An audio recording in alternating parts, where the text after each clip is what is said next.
السلام علیکم، میں ہوں شاہزیب خانزادہ۔ امریکہ اور ایران کے درمیان جنگ کے مستقل خاتمے کے لیے پاکستان کی ثالثی میں جاری مذاکرات انتہائی اہم مرحلے میں داخل ہو گئے ہیں اور اس وقت سب کی نظریں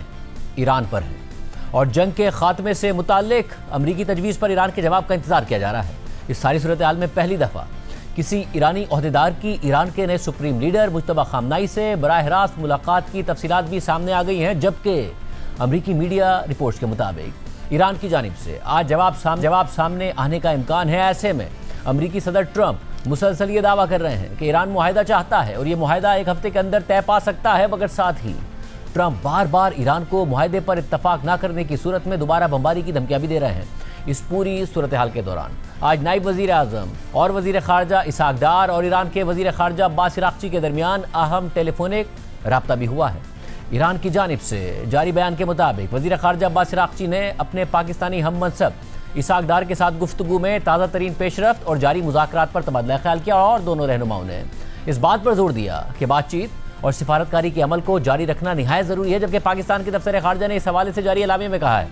کہ ایرانی وزیر خارجہ عباس عراقچی نے نائب وزیر اعظم اور وزیر خارجہ اسحاق ڈار کو چین کے اپنے حالیہ دورے اور خطے سمیت دیگر عالمی امور پر ہونے والی مشاورت سے بھی آگاہ کیا۔ اس کے علاوہ عباس عراقچی نے زیر حراست بحری جہازوں سے ایرانی شہریوں کی واپسی میں سہولت فراہم کرنے پر پاکستان کا شکریہ بھی ادا کیا اور اس حوالے سے پاکستان کی مسلسل سفارتی اور انسانی ہمدردی پر مبنی معاونت کو سراہا۔ ایسے میں امریکی نشریاتی ادارے CNN کے مطابق سورسز کا کہنا ہے کہ توقع ہے کہ ایران ثالثوں کو اپنا جواب آج دے دے گا۔ اس سے پہلے کل امریکی نیوز ویب سائٹ ایکزیوس نے رپورٹ کیا تھا کہ ایران اور امریکہ ایک صفحے پر مشتمل عارضی مفاہمتی یادداشت یعنی MOU پر دستخط کرنے کے قریب ہیں اور امریکی حکام کے مطابق امکان ہے کہ اگلے 48 گھنٹوں میں ایران کا جواب بھی سامنے آ جائے گا، جبکہ بین الاقوامی خبر رساں ادارے رائٹرز کے مطابق آفیشلز اور سورسز کا کہنا ہے کہ امریکہ اور ایران ایک محدود اور عارضی معاہدے کے قریب پہنچ رہے ہیں جس کا مقصد جنگ کو روکنا ہے اور یہ ابھرتا ہوا منصوبہ ایک جامع امن معاہدے کے بجائے ایک شارٹ ٹرم مفاہمتی یادداشت پر مبنی ہے جو دونوں فریقین کے درمیان گہرے اختلافات کو ظاہر کرتا ہے اور اس بات کی نشاندہی کرتا ہے کہ یہ صرف ایک عبوری قدم ہوگا اور سب سے متنازع مسائل ابھی بھی حل طلب رہ جائیں گے۔ اہم بات یہ ہے کہ ایران اور امریکہ دونوں نے ایک جامع اور مکمل معاہدے کے حوالے سے اپنی توقعات کم کر دی ہیں، کیونکہ دونوں کے درمیان اختلافات بدستور موجود ہیں، خاص طور پر ایران کے جوہری پروگرام کے معاملے پر۔ سورسز کے مطابق اس کے بجائے دونوں فریق ایک عارضی معاہدے پر کام کر رہے ہیں جس کا مقصد دوبارہ جنگ کی طرف واپسی کو روکنا اور اسٹریٹ آف ہرمز میں کمرشل شپنگ کو مستحکم بنانا ہے۔ مذاکرات کے اس عمل میں شامل ایک سینئر پاکستانی عہدیدار کے مطابق ہماری ترجیح یہ ہے کہ دونوں فریق جنگ کے مستقل خاتمے کا اعلان کر دیں اور باقی مسائل اس کے بعد براہ راست مذاکرات میں حل کیے جا سکتے ہیں، جبکہ دیگر سورسز کے مطابق مجوزہ فریم ورک 3 مراحل میں مکمل ہوگا۔ پہلے مرحلے میں جنگ کا باضابطہ خاتمہ ہوگا، پھر اسٹریٹ آف ہرمز کا بحران حل کیا جائے گا اور آخر میں ایک وسیع تر معاہدے کے لیے 30 دن کی مذاکراتی مدت کا آغاز ہوگا۔ اور اس ساری صورتحال میں امریکی صدر ٹرمپ مسلسل معاہدے سے متعلق مثبت امید کا اظہار کر رہے ہیں۔ کل ٹرمپ نے وائٹ ہاؤس میں بات کرتے ہوئے کہا کہ گزشتہ 24 گھنٹوں کے دوران ایران کے ساتھ اچھی بات چیت ہوئی ہے اور ایران معاہدہ چاہتا ہے۔ They want to make a deal. We've had very good talks over the last 24 hours, and it's very possible that we'll make a deal. Iran cannot have a nuclear weapon, and they won't. And they've agreed to that. اس سے پہلے Trump نے امریکی نشریاتی ادارے PBS news سے بات کرتے ہوئے کہا تھا کہ ایران کے ساتھ معاہدہ ان کے دورہ چین سے پہلے ممکن ہے، جبکہ فاکس نیوز کے نمائندے بریٹ بیئر کے مطابق کل رات کو صدر ٹرمپ نے ان سے فون پر بات کرتے ہوئے کہا ہے کہ ایران کے ساتھ معاہدہ ممکنہ طور پر ایک ہفتے میں طے پا سکتا ہے، لیکن ساتھ ہی ٹرمپ نے خبردار کیا ہے کہ اگر ایران جلد کسی ایسے معاہدے پر راضی نہ ہوا جس کے تحت اسٹریٹ آف ہرمز کو دوبارہ کھولا جائے تو وہ دوبارہ بمباری شروع کر سکتے ہیں۔ اس ساری صورتحال میں آج اسلام آباد میں میڈیا بریفنگ کے دوران وزارت خارجہ کے ترجمان طاہر اندرابی نے معاہدے سے متعلق سوال پر کہا کہ ہم کافی پر امید ہیں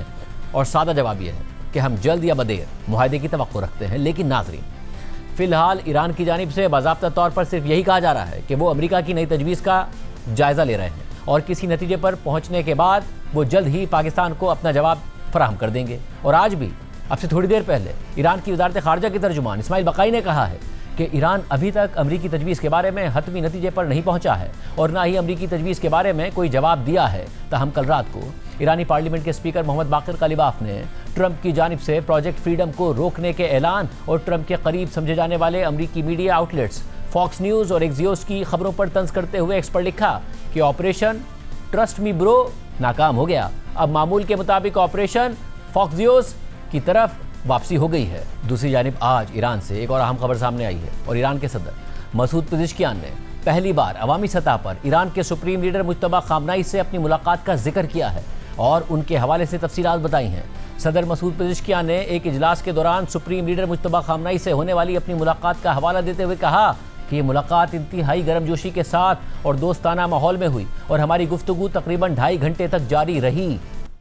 ما برای اینکه مملکت رو بسازیم با تمام وجود تلاش خواهیم کرد و این سختی ها رو خواهیم پذیرفت، ولی با همدیگه این راه رو خواهیم رفت. من خدمت رهبر عزیزم رسیدیم، نزدیک 2 ساعت و نیم هم خدمتشون گفتگو داشتیم. اولا باید خدمت شما بگم نگاه ایشون، نوع برخورد ایشون واقعا یه انسانی بود صمیمی۔ ایرانی میڈیا کے مطابق مسعود پزشکیان نے سپریم لیڈر مجتبیٰ خامنہئی سے ملاقات کی مزید تفصیلات بتاتے ہوئے کہا ہے کہ اس نشست کے دوران جس چیز نے مجھے سب سے زیادہ متاثر کیا وہ سپریم لیڈر کا انداز گفتگو، ان کا نقطہ نظر اور ان کا انتہائی عاجزانہ اور مخلص رویہ تھا۔ ایسا انداز جس نے ماحول کو اعتماد، سکون، ہمدردی اور براہ راست گفتگو کی فضا میں بدل دیا۔ ایران کی پاسداران انقلاب سے قریب سمجھے جانے والے ایرانی خبر رساں ادارے تسنیم نیوز کے مطابق مسعود پزشکیان نے مزید کہا کہ جب ملک کا اعلیٰ ترین عہدیدار اس طرح کے اخلاقی کردار، عاجزی اور عوامی مزاج کے ساتھ عام افراد اور حکام سے پیش آتا ہے تو یہ رویہ قدرتی طور پر ملک کے انتظامی نظام کے لیے بھی ایک مثال بن سکتا ہے۔ ایسی مثال جو ذمہ داری، عوام سے قربت اور ان کے مسائل اور مشکلات کو حقیقی طور پر سننے پر مبنی ہو، جیسا کہ اسلامی انقلاب کے رہنما اپنے قول اور عمل دونوں میں اختیار کرتے تھے۔ اب یہ ملاقات اس لیے بھی اہم سمجھی جا رہی ہے کہ اگر کوئی معاہدہ ہوتا ہے تو ایرانی لیڈرشپ یہ بتا سکے گی کہ جو نئے سپریم لیڈر ہیں مجتبیٰ خامنہئی، ان سے باقاعدہ طور پر رابطہ کیا گیا، ان سے بات کی گئی، ان کے سامنے معاملات رکھے گئے اور پھر ان کو اعتماد میں لے کر ان کی اجازت سے ہی معاہدہ کیا جا رہا ہے۔ اس لیے اس ملاقات کو بہت زیادہ اہم سمجھا جا رہا ہے کہ اگر ایرانی قیادت میں تقسیم ہے بھی تو بھی یہ پیغام دیا جائے گا کہ جو کچھ بھی کیا جا رہا ہے وہ مجتبیٰ خامنہئی کی، نئے سپریم لیڈر کی اجازت سے کیا جا رہا ہے تاکہ اختلافات نہ سامنے آئیں اور جو بھی معاہدہ ہو اس پر سب عمل درآمد کریں۔ اس کے علاوہ ایرانی میڈیا کے مطابق ایران کے سپریم لیڈر مجتبیٰ خامنہئی کے عسکری مشیر محسن رضائی نے ایک انٹرویو کے دوران کہا ہے کہ ایران سمجھتا ہے کہ خلیجی خطے کو ایک آزاد علاقائی نظام کی طرف بڑھنا چاہیے جس کی قیادت سعودی عرب، ترکیہ اور ایران جیسے ممالک کریں اور اس میں بیرونی فوجی طاقتوں پر کوئی انحصار نہ ہو۔ محسن رضائی کے مطابق ایران کے اس ویژن میں ایک ایسا علاقائی سیکیورٹی فریم ورک شامل ہے جو اس خطے سے بیرونی افواج کے انخلا پر مبنی ہو۔ انہوں نے مزید کہا کہ بعض خلیجی ممالک اور اسرائیل کے درمیان ماضی میں ہونے والے تعاون کے باوجود ایران کسی سے انتقام نہیں چاہتا۔ اس دوران مجتبیٰ خامنہئی کے مشیر نے اس بات پر بھی زور دیا کہ لبنان میں جنگ بندی کا نفاذ امریکہ کے ساتھ مذاکرات میں ایک اہم شرط ہے اور ایران حزب اللہ، لبنانی عوام اور لبنانی فوج کی حمایت جاری رکھتا ہے، جبکہ ایران کی پورٹس اینڈ میری ٹائم آرگنائزیشن نے اسٹریٹ آف ہرمز اور خطے کے پانیوں میں چلنے والے تجارتی جہازوں کے کپتانوں کے نام ایک باضابطہ پیغام جاری کرتے ہوئے کہا ہے کہ ایرانی پورٹس اور میری ٹائم سروسز دنیا بھر کے کمرشل جہازوں کو تکنیکی معاونت اور طبی سہولیات فراہم کرنے کے لیے مکمل طور پر تیار ہیں۔ یہ بات اس لیے اہم ہے کیونکہ ایران اس پیغام کے ذریعے یہ ثابت کرنے کی کوشش کر رہا ہے کہ اسٹریٹ آف ہرمز پر ایران کا مکمل کنٹرول ہے اور کسی بھی جہاز کو گزرنے کے لیے ایران کی سپورٹ کی ضرورت ہے۔ تاہم امریکہ بھی مسلسل یہ دعویٰ کر رہا ہے کہ اسٹریٹ آف ہرمز میں ان کا مکمل کنٹرول ہے اور اسی کنٹرول کو ثابت کرنے کے لیے صدر ٹرمپ نے اس ہفتے کے آغاز میں اچانک سے اسٹریٹ آف ہرمز سے کمرشل بحری جہازوں کو بحفاظت گزارنے کے لیے پروجیکٹ فریڈم کا آغاز کر دیا تھا، مگر اس منصوبے کے صرف 36 گھنٹوں کے بعد ہی ٹرمپ نے پاکستان اور دیگر ممالک کی درخواست پر اس منصوبے کو روکنے کا اعلان کر دیا۔ اہم بات یہ کہ اب اس حوالے سے خود امریکی میڈیا یہ رپورٹ کر رہا ہے کہ ٹرمپ کا پروجیکٹ فریڈم پر اچانک یو ٹرن اپنے خلیجی اتحادی خاص طور پر سعودی عرب کی سخت مخالفت کے بعد سامنے آیا ہے اور صدر ٹرمپ نے خود بات کر کے سعودی کراؤن پرنس شہزادہ محمد بن سلمان کو منانے کی کوشش کی مگر نہیں منا سکے۔ اس سے پہلے وزیر اعظم شہباز شریف نے بھی ٹرمپ کا شکریہ ادا کرتے ہوئے کہا تھا کہ اس حوالے سے دیگر ممالک خاص طور پر سعودی عرب نے اہم کردار ادا کیا ہے۔ اب اس حوالے سے امریکی نشریاتی ادارے NBC نیوز نے لکھا ہے کہ 2 امریکی آفیشلز کے مطابق صدر ٹرمپ اس لیے اسٹریٹ آف ہرمز میں پروجیکٹ فریڈم سے اچانک پیچھے ہٹے کیونکہ امریکہ کے ایک اہم خلیجی اتحادی نے اس آپریشن کے لیے امریکی فوج کو اپنے اڈوں اور فضائی حدود کے استعمال سے ہی روک دیا تھا۔ امریکی حکام کے مطابق ٹرمپ نے اتوار کی دوپہر سوشل میڈیا پر پروجیکٹ فریڈم کا اعلان کر کے اپنے خلیجی اتحادیوں کو حیران کر دیا تھا اور اس اعلان سے سعودی عرب کی قیادت ناراض ہو گئی تھی۔ اس کے جواب میں سعودی عرب نے امریکہ کو آگاہ کیا کہ وہ اس مشن کے لیے